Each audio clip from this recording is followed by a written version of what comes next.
want to give a little backstory and quick walk around the truck. My grandfather bought this truck brand new, 1984. Dealership delivered it to his house. He wrote him a check in his kitchen, and they drove off with the old one. It's been the family ever since. As you can see, it's been a little neglected over the years. It's kind of sat out in the field, moved here and there, but it's been on the same hillside its entire life till my parents brought it up here to me.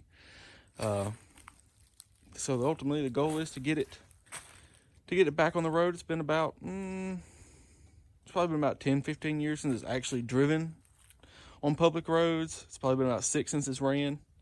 So let's just give a quick little walk around, look at it. It's got a little bit of rust, as you can, fenders, door, typical cab corners, the Swiss cheese of a bed, well, fender of a bed, bedside, whatever you want to call it. It's seen better days. It's an 8-foot bed.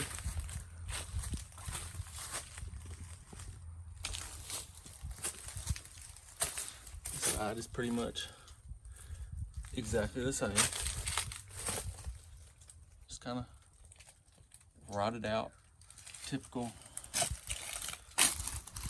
80s stuff. It was a farm truck. It's had a lot of fertilizer hauled in it through the years. Whole rocker panel's gone. Floor's gone. It's not as terrible as it could be, but it's not pretty. So,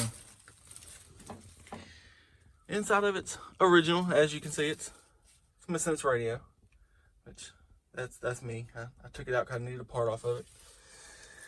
It's got